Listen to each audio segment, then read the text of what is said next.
This video will cover Chapter 2, Majoring in Psychology and Preparing for Your Career for PSY 120, Careers in Psychology, Neuroscience, and Human Development. In this chapter, we're going to start by exploring what the typical psychology curriculum involves, and then I'll also comment, because your authors are only talking about psychology broadly. In our programs, we have 3 different majors. We have a psychology major, a neuroscience major, and a human development and family sciences major.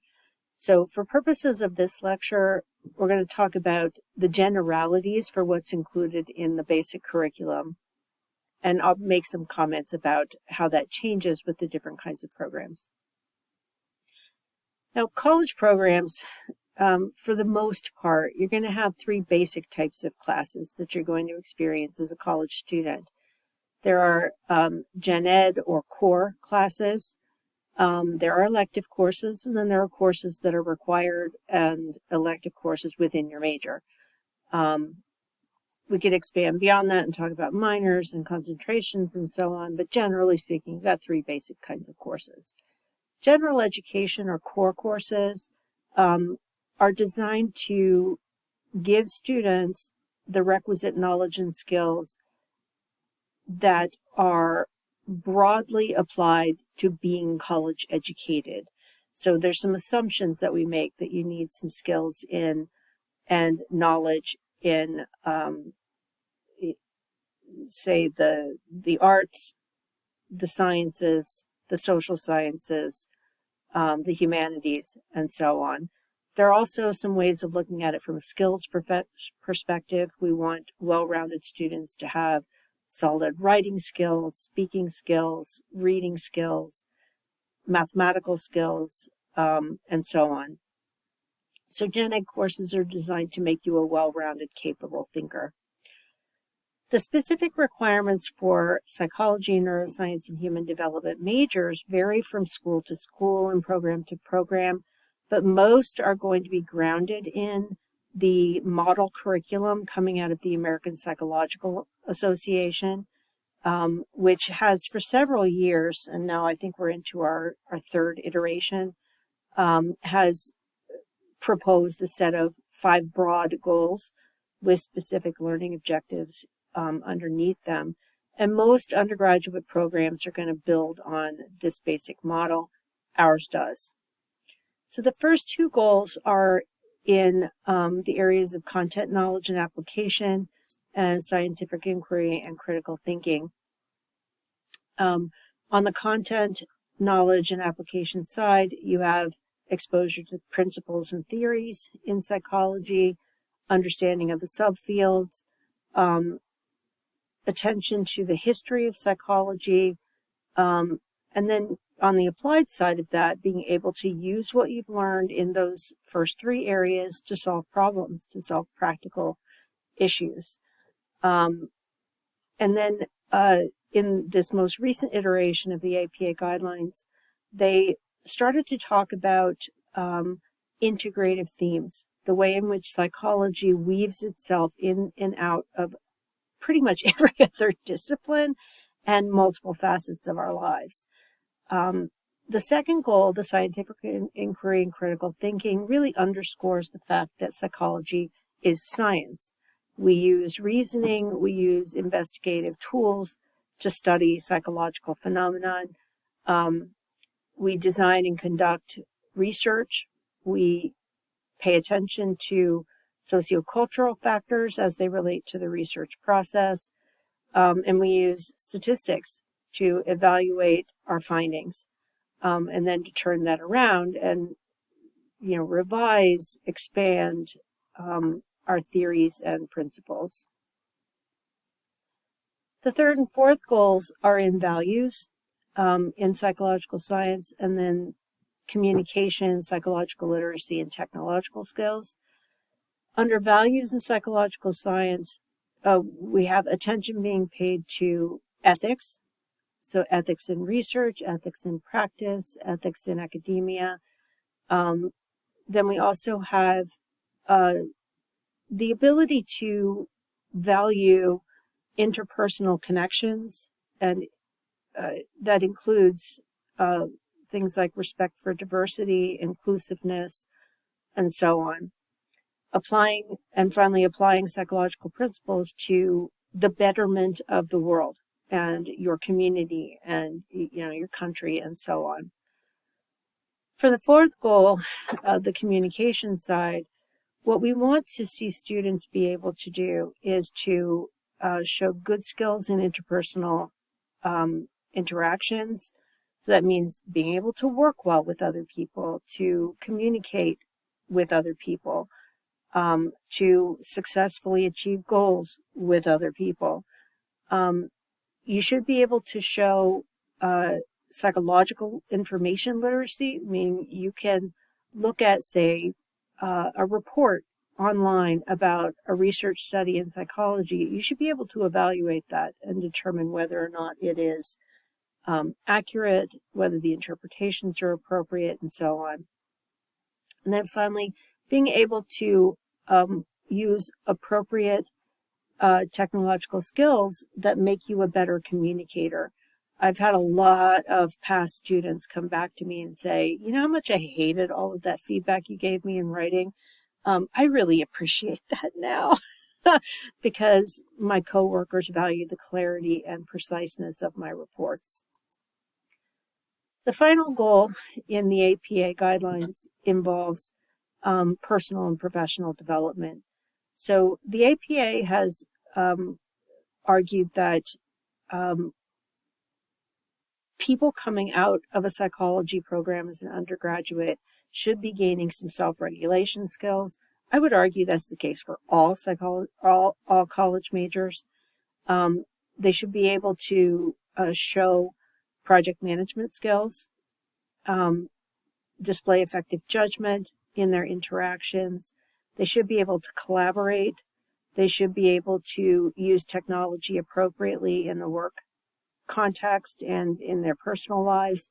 And then career preparation, being able to know themselves well enough, understand their skills and abilities, their values, and so on, to select a direction after graduation that's best suited to them. Now, what kind of coursework should you expect? Your text only deals with psychology. I'll highlight a couple of differences with our two other programs. They're all going to have an introductory course. Now, a lot of our students today are coming in as college students already having taken an introductory psychology course, some for college credit, some just as a part of their high school education. But that's the cornerstone. We start with that. The second kind of pillar on which the rest of the curriculum sits is methodology, so research methods and statistics. And that's regardless of which of the majors. So the psych major, the neuro major, and the HDFS major, all of you have to take intro, and you have to take research methods and statistics. And for all three of our majors, that sort of methodology stats component culminates in the senior research series, where you're conducting your own research project from start to finish. There's what your authors call psychology breadth courses, and I'll leave you to refer to table 2.1 in your textbook to explore some of those depth areas. In our majors, we kind of divide courses up into content area buckets. So in the psychology major, we have social and developmental courses, we have experimental courses, and we have applied courses. And in those buckets, you have choices of what kind of content courses you want to take.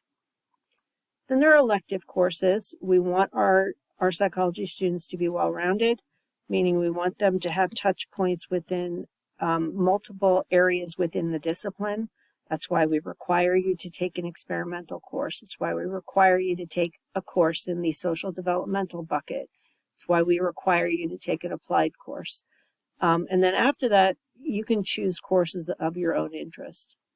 And then finally, capstone courses. In our programs, we have two of those. The first is the senior research series. It's 2 courses for a total of 6 hours, where you're working with a team of other students and you're building from the ground up a research project. The other type of capstone experiences that we have, you either have to take a course in the history of psychology or you can do an internship. Now, most programs around the country, college level programs, will have some kind of capstone experience that you need to complete as a part of your major. Another part of the curriculum that is outside of most people's awareness is the importance of really getting to know your professors as a part of your experience of your major. It's one of the most essential parts of advice that we give to any of our students is, spend some time getting some relationships with your teachers. At big universities, that's harder to do than it is at smaller universities where we are pretty accessible to you.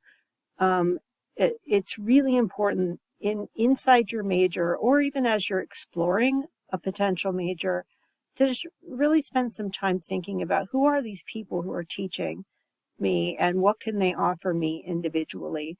What are each of their takes on the curriculum, the programs, the career paths, and so on. These informal conversations give you a lot of opportunities to learn more about your field, but also to know what kind of people your professors are. What are their interests? What are their research programs like? What kind of courses do they teach other than the one that you may know them from? These relationships can give you mentorship opportunities for internships, opportunities to network and connect.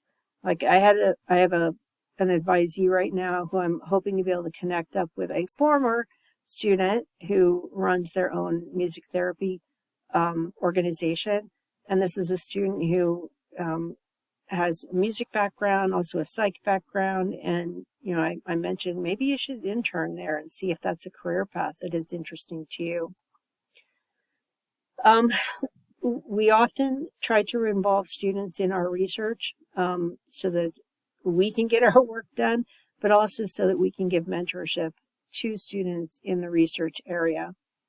We can help students get other kinds of positions through networking, but also just being a sounding board for what kind of ideas students may have about the kind of work they might want to do. We also help our students in a lot of different ways. We can make introductions, connect people up. As I mentioned in my example earlier, connecting students with former students, getting people into internships, connecting them with colleagues at other schools and other programs, and with potential employers. One of the beauties of being at a smaller university is we do have these interconnections with our previous students, and we tend to network really well in that way. One role that you can play as a student in one of our programs is to become a research assistant. And sometimes this is for credit, where you can take course credit, basically working in one of our labs. In some cases, that's really formal. In others, it's more informal. You can also volunteer as a research assistant as a way of building your resume and getting mentorship. And it can help you if you're invested in going to graduate school. Doing a research assistantship can be incredibly valuable because it's seen by graduate committees as showing a great deal of motivation and drive and aptitude. Benefits of doing research assistantship jobs is, science can be super fun. You may not think that right now, but you get to learn some new skills.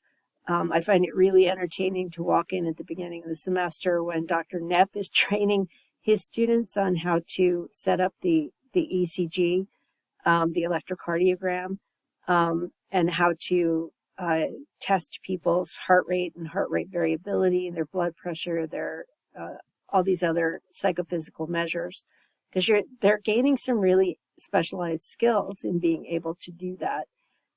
You can get a lot of experiences that will show up really well on your applications for jobs, for grad programs, and so on. It will help you to have that mentoring relationship with your faculty member, and that mentoring relationship can then turn into really, really powerful letters of recommendation. The tasks differ, the specific tasks, by professor, by the type of project, and the area in psychology that people are pursuing. So you can ask your professors, what kind of research opportunities do you have? And, my research projects don't look anything like Dr. Knepp's research projects. They don't look like anything like Dr. Muller's projects, and so on and so on. So you really need to talk to each of us to know what we have cooking in our labs. Students working with faculty members may have their own ideas that they want to develop in that faculty's, under that faculty member's mentorship. Often these are students who will, for credit, do an independent study. Sometimes not. Sometimes they just want to work in the lab under tutelage with a faculty member, but they're working on their own independent idea. So that's another option for you. And research assistantships can give you some really good professional development opportunities, like going to conferences, presenting your research, and perhaps even publishing it. Now, what kind of things should you expect as a research assistant? Some of the common activities: delivering surveys, interviewing people, running research protocols in the laboratory, doing scoring, coding, data entry, some statistical analyses, doing library research, sitting around a table and tossing out new ideas, using your technological skills to do writing, to do summarizing, to build spreadsheets, and so on. Some research assistants will be actually involved in the writing process and in going to conferences and making presentations, and then in assisting the primary faculty member in preparing manuscripts for submission to journals. In addition to having a full position as a research assistant, you can also get research experience across your time during your time in college. So how do you go about getting research experience? Well, some of the simple suggestions, some of the simple advice is do good in class and show up. Talk to your professors and let them know that you're interested in getting some research experience. When I have a student who comes in and says, I might want to get some research experience, how do I do that? And what I do is I kind of go down the hall, I kind of mentally go down the hallway, and I describe for that student each of the faculty members in the department, what they do, what they're interested in, and then I encourage the student to meet with each of them to talk about their specific research activities at the current time. You can do this by going to office hours, asking them specific questions about their research interests. Think about what you can offer them in terms of how much time you have, your investment, your interest, and so on. Ask questions about what's expected, how many hours a week, how will your performance be evaluated. Remember that, having the opportunity to assist faculty in their research is a bonus. It shows that you've gone above and beyond the usual curriculum in order to enhance what you know and build skills that you wouldn't otherwise acquire. Only decide to do it if you actually have the time to commit.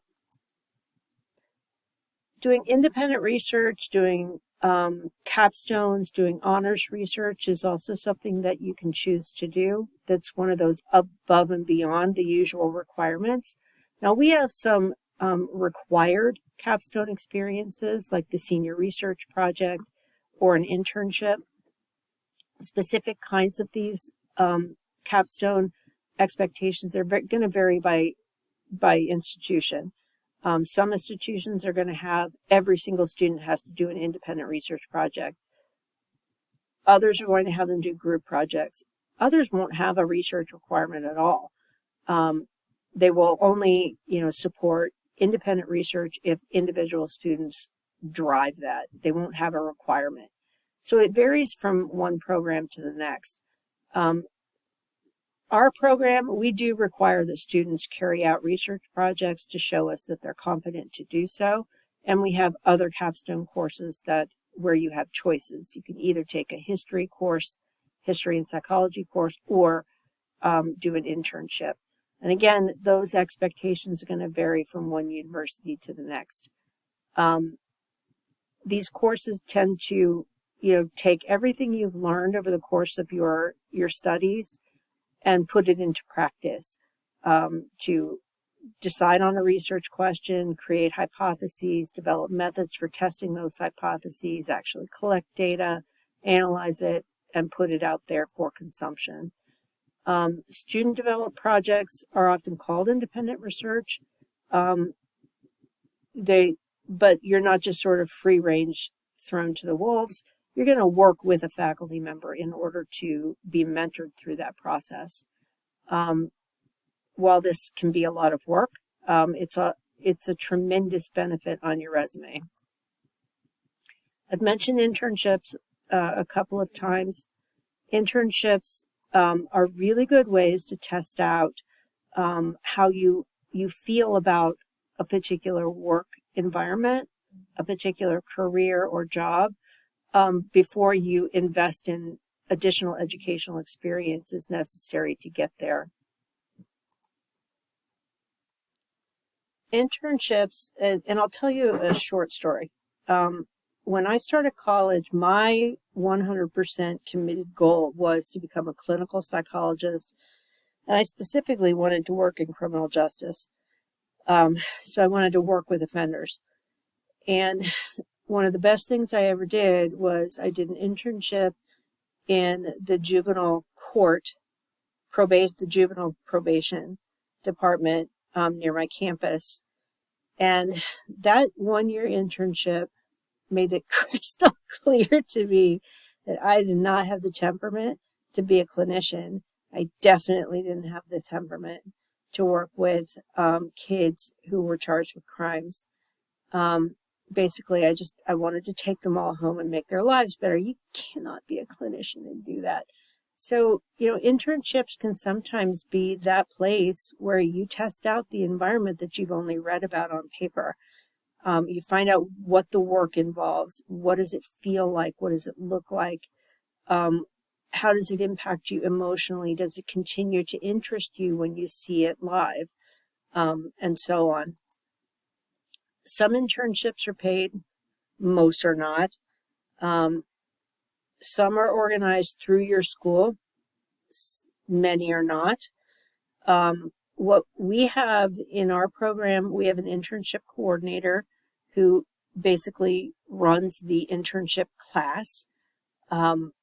She works with students one-on-one to help them select internship sites that are going to meet their needs, both their practical needs, but also their long-term kind of career aspirations going forward. Some students find their own internships, and this is especially true of students who live a little farther away or they have connections. So I've had many students who they decide they want to look for an internship that's near their home, so that they can do it over the summer.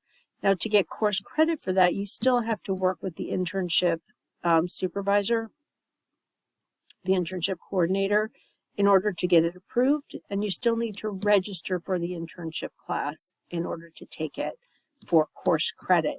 Now, for some students, they're not concerned about the course credit. They just want to keep getting experience. So some students will find internships or work experiences that are relevant to their education. And again, like research assistantships, looks really, really good on your resume. Most of my students, when they do the internship, it is to meet the requirement in the major, and so they're doing it for course credit. Ideally, you're going to be supervised by a faculty member and an on-site supervisor. That is how our program is designed. We have a connection. A connection has to be established between our faculty member and a supervisor at the site where the internship is occurring. Lots of benefits of internships. You can practice relevant skills. You can watch real professionals in their everyday lives. You can try out the setting to see if it's a good fit for you. You can learn more than you can learn in a class like this about the specific activities that people do in that career path.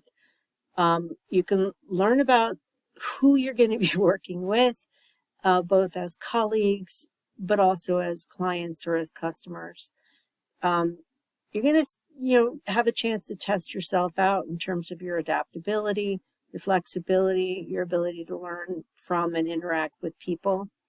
You'll start to develop a better understanding of who you are, what you like, what you don't like, what your interests are. Like the example that I gave earlier, when I was working with those kids in the juvenile court, my job, I was in intensive probation.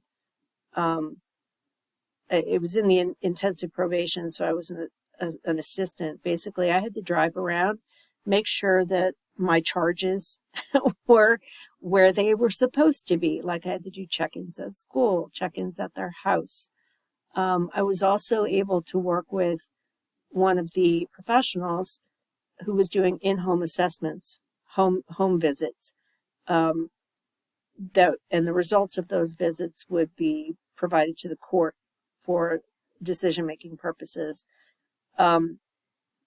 What I found was that I was deeply uncomfortable going into other people's environments, particularly when they didn't want me there. So you learn a lot about yourself when you go into that kind of environment. Whatever sort of internship you choose, you're going to learn some things about yourself when you're in that setting. Internships can also be wonderful networking opportunities where you can connect up with people, you can get references and recommendations, and so on. Interns, when they've gotten positive evaluations, recruiters can see that, and they tend to be hired more quickly. Interns also tend to be found to get higher salaries than students who haven't. And primarily that's because they can be very specific in documenting their skills.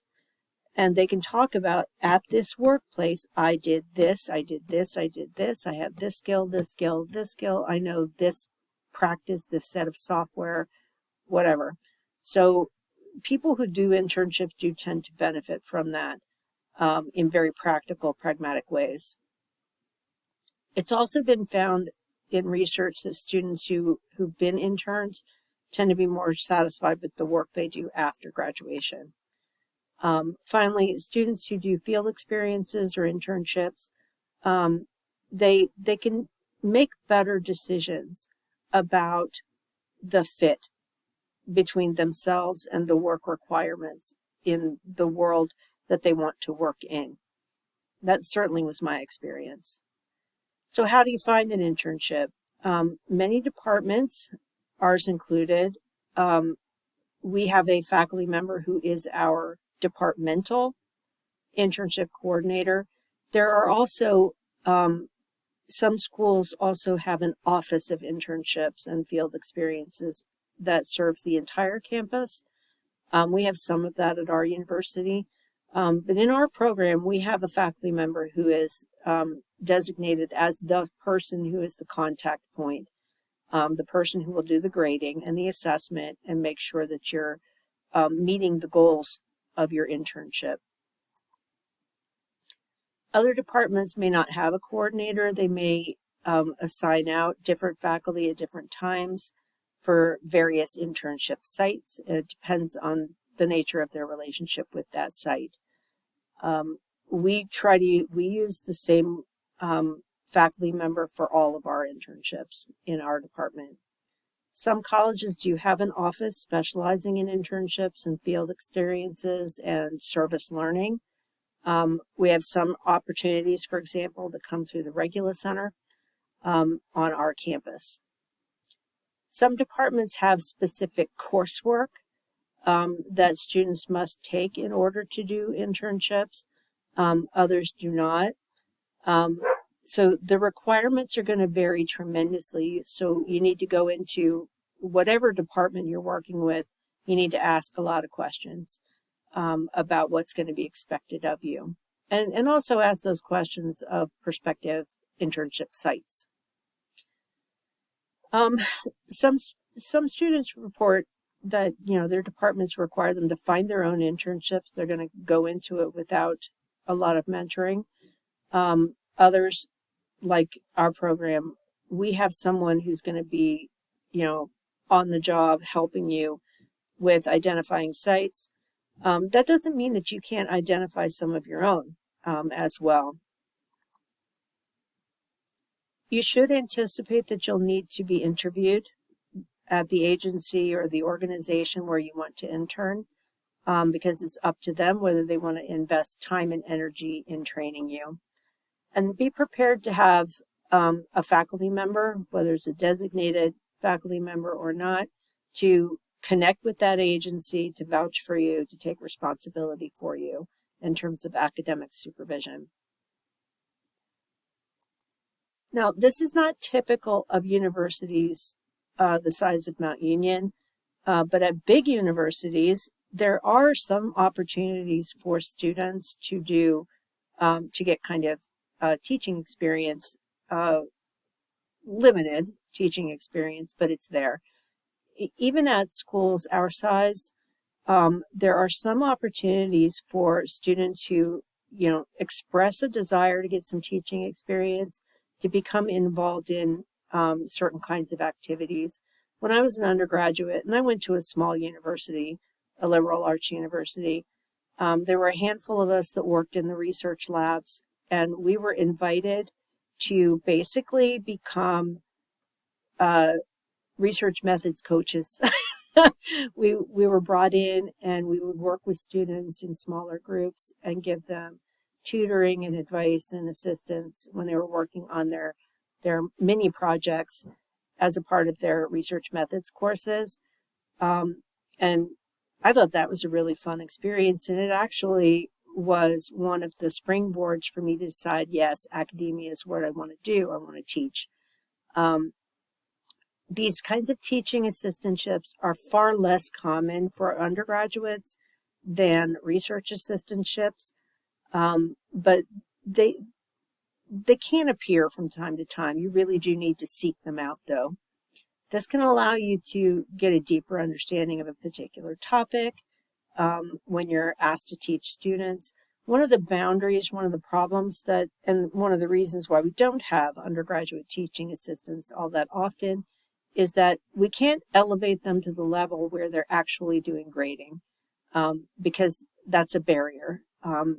You could be a student in class with other students, and in another context, you're grading your fellow classmates. So you have knowledge of their scores and such, and that becomes really ethically complicated. So there are some practical reasons why we don't do TA-ships in a formal sense at the undergraduate level. But what you'll have often is people who work, they'll assist faculty in prepping labs. They'll assist faculty in working one-on-one with students to learn new skills, for example. So a little more common in, say, chem labs, bio labs, and so on. But I found it popping up in psych occasionally. Undergrad TA positions, I guess you would put it, are more likely to be in some of the more lower level courses or the skill-based courses. They're also, an offshoot of this is doing tutoring with, say, your academic success office. So we have students who've been successful in a particular course can work with their student success center to provide tutoring to other students who are having difficulty in a particular content area. Sometimes teaching assistants can help instructors plan. They can, work with them on building assignments. They can help them run discussions, do lab sessions, and so on. Not every department is going to offer that. It really depends on the context. And the majority at the undergraduate level, these are not going to be paid positions. So how can you dig deeper into psychology beyond the classroom? Because remember how I talked in chapter 1 about all of those transferable skills, all those ways in which psychology just has its little fingers in pretty much everything. Excuse me. If you really want to deepen your understanding of the field, you might want to attend some local, regional, and maybe even national psychology conferences. Sometimes it's fun to go to these conferences just to get a sense of what are all the research projects that people are really getting excited about right now. If you're a particularly social person, you can also just start talking to people and getting to know them, maybe start networking. Another option, if you're really wanting to go beyond the classroom, if you're one of those students who's done some independent research, you've worked with a faculty member on a research project, you may choose to work with that faculty member to present your research at a conference, to write it up, and perhaps seek publication of that research. You can also join honor societies and other professional organizations.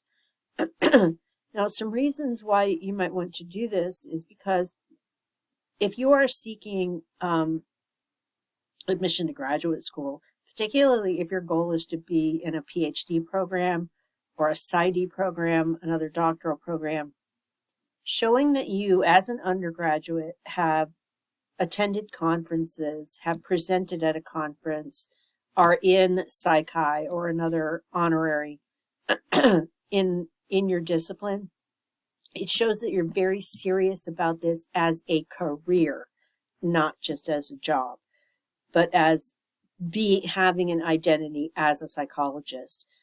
So it kind of shows that you're invested. Then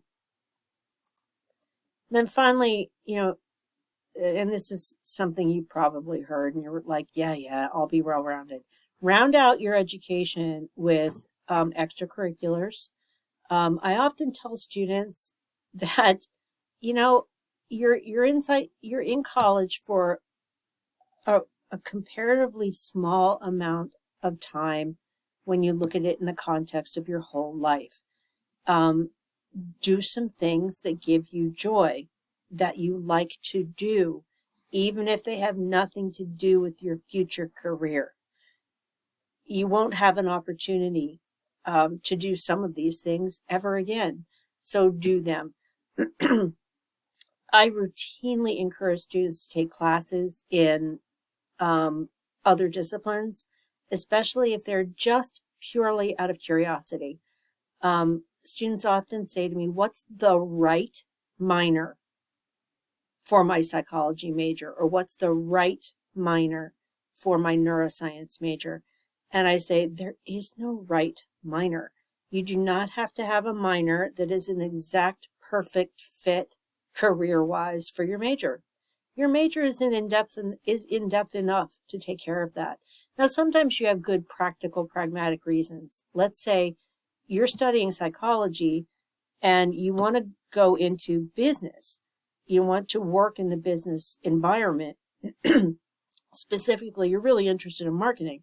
So it would make sense for you, in addition to your psychology major, to pick up marketing courses, because that's the kind of thing you want to be doing with your psychology education.